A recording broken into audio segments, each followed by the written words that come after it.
started as a thrill-seeking adventure, a night tour of Alcatraz Island. I'd heard rumors, ghost stories, whispers of restless souls haunting the cells. As the boat approached, the silhouette of the prison against the night sky sent a shiver down my spine.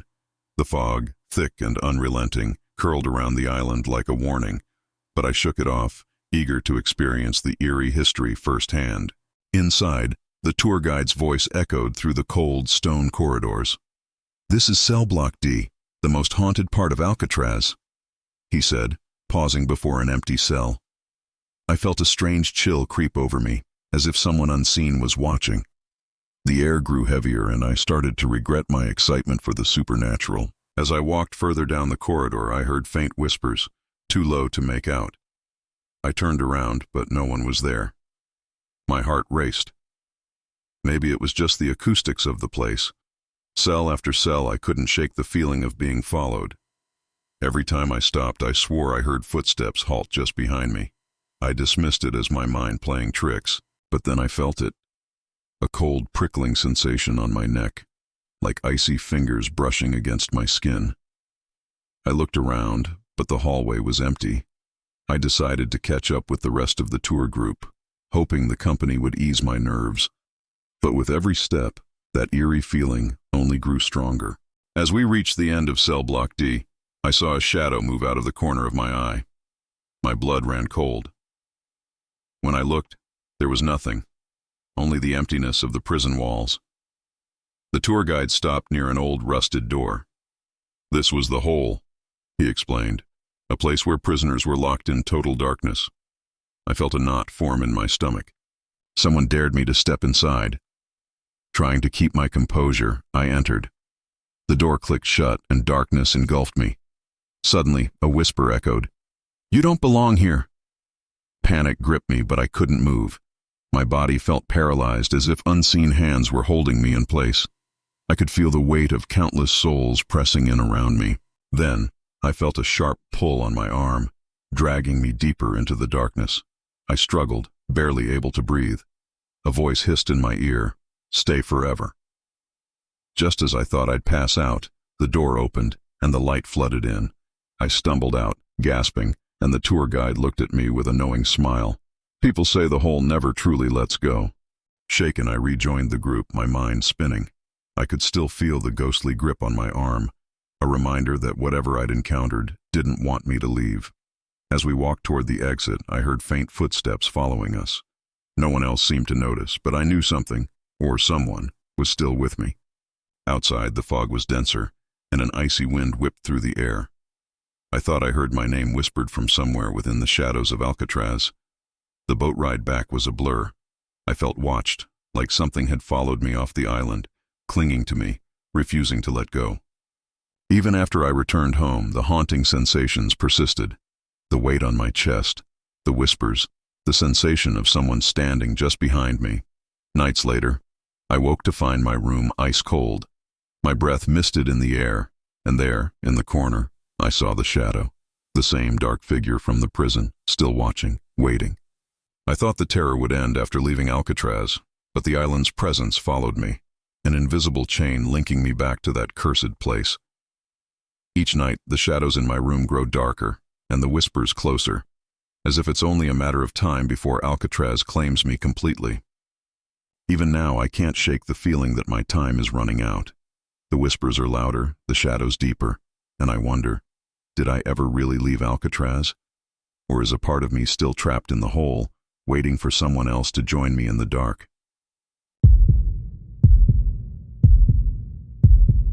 I signed up for the Alcatraz night tour on a whim, drawn by curiosity and a strange fascination with the prison's dark history. As we docked at the island, the fog hung thick and heavy, muffling the sounds of the water lapping against the shore. I felt a chill that had nothing to do with the cold, as though unseen eyes were watching my every move.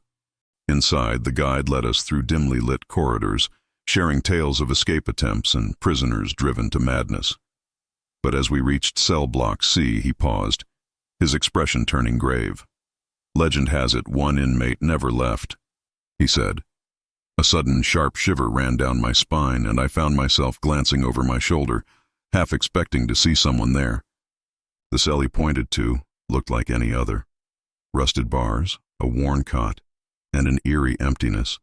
But as I peered inside, I felt a weight pressing down on me, an unseen force radiating from within. I leaned closer, and suddenly I saw a flicker of movement in the shadows. I blinked, but nothing was there. I told myself it was just a trick of the light, but my heart pounded in my chest. The guide mentioned the inmate who'd occupied this cell had died mysteriously. Some said his spirit lingered, waiting. I shivered, feeling an odd pull to stay by the cell, as if something, or someone, wanted me there.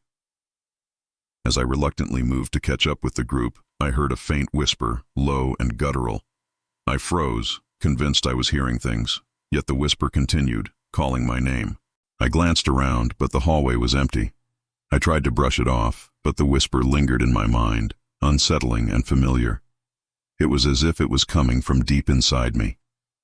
We turned a corner, and I felt a sudden, sharp tug on my jacket. I whipped around only to see empty space. My pulse quickened, and the others looked at me strangely, unaware of the invisible hands reaching out. Further into the tour, we arrived at the old showers. The dim light flickered, and I felt a sudden, icy draft. Goosebumps prickled my arms, and I couldn't shake the feeling that someone was standing right behind me. I heard it again, the whisper, clearer this time. "Stay." I felt a shiver crawl down my spine, the voice sending chills through my very bones.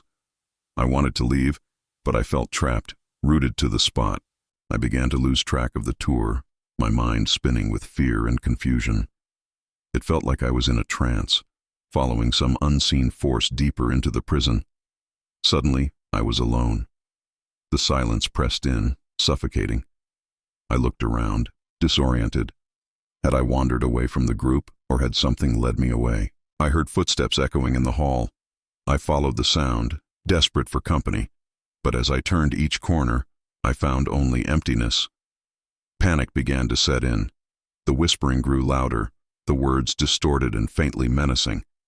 I tried to ignore it, but the pull grew stronger, dragging me back toward cell block C. When I reached the cell, the door was open, beckoning me in. The urge to step inside was overpowering. My rational mind screamed to run, but my feet wouldn't obey. I stepped in, and the cell door slammed shut. Darkness swallowed me. A voice echoed in my ears, calm yet chilling.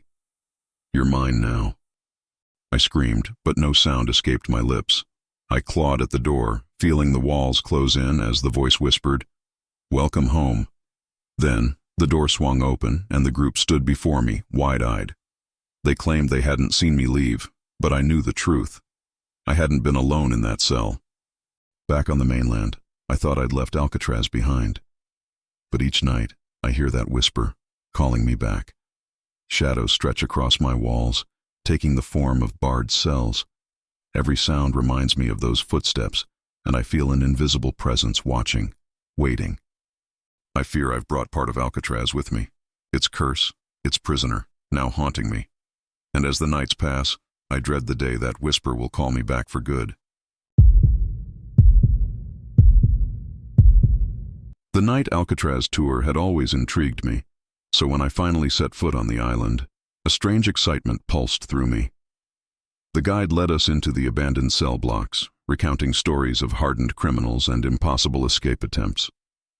As we passed the old warden's office, he paused, his voice lowering. "People say the warden never truly left," he said with a strange look in his eyes, as though he too believed it. I felt a strange heaviness in that room, as if the very air resisted our presence. Looking around, I noticed a dusty chair in the corner. Something about it felt wrong, like it was watching me. I quickly moved away, eager to leave that eerie feeling behind, but something in the shadows seemed to follow. The guide moved on, but I found myself glancing back at that chair, certain I'd seen it shift. The hair on the back of my neck prickled, and a quiet dread settled over me. As we moved deeper into the prison, I heard faint tapping sounds echoing down the hall. I dismissed them, but a growing unease began to creep in, making me second-guess my decision to visit. Near cell block B, a shadow darted across my vision just at the edge of my sight. I froze, searching the darkness, but saw nothing. My heart raced, each beat echoing in my ears. The guide continued, unfazed, but I was already distracted, feeling an oppressive energy around me. I could feel eyes watching, unblinking, analyzing. Suddenly, I felt a sharp, cold grip on my shoulder. I spun around, but only empty space greeted me. Shivers ran down my spine as I tried to keep calm, convincing myself it was just my imagination. We reached the isolation cells. The guide shared tales of men who'd gone mad in solitary confinement. As he spoke, I felt a presence right behind me, like someone breathing down my neck. The guide moved on, but I lingered, feeling drawn to one cell. As I stepped inside, I heard a low voice muttering, "You can't escape." I felt trapped, suffocated, like the walls were closing in. I stumbled out of the cell, gasping for air. The others looked at me strangely, but I couldn't shake the feeling that something dark was now clinging to me, refusing to let go. The further we walked, the stronger the sensation grew. Every shadow seemed to stretch, twist, as if something lurked just beyond sight, watching my every move. Passing by the warden's quarters, I felt an intense pull, as though an unseen force wanted me to step inside. The door creaked, and I found myself drawn closer. Inside, the room felt even colder, and a sudden faint whisper filled the air. "No one leaves my prison." My pulse raced, the voice echoing in my mind, each word soaked in authority and menace. I stumbled backward, desperate to escape, but the shadow by the chair seemed to stretch toward me, reaching with ghostly hands. Panic set in, and I struggled to keep my breathing steady. The guide called out, but his voice sounded distant, muffled. I felt like I was slipping away, as though the prison itself was pulling me into its depths. Then, a loud bang echoed from the hallway. The guide looked back, concerned, but I could see something in his eyes, a flicker of recognition, or maybe fear. As we hurried toward the exit, I felt the shadow's presence trailing close behind. I could hear footsteps, heavy and relentless, keeping pace with me. The moment I stepped off the island, I thought I was free. But on the boat ride back, I felt a hand graze my shoulder, a final reminder that Alcatraz was never truly done with me. Since returning home, I've felt an inescapable heaviness, as if a shadow has latched onto me. Every night, the darkness deepens, and I swear I hear those same footsteps, pacing through my house, relentless. Sometimes, I catch a glimpse of the warden's shadow, looming in the corner of my room, watching, waiting. I fear that one night, he'll finally claim me, dragging me back to Alcatraz, to be another restless soul lost to the prison forever.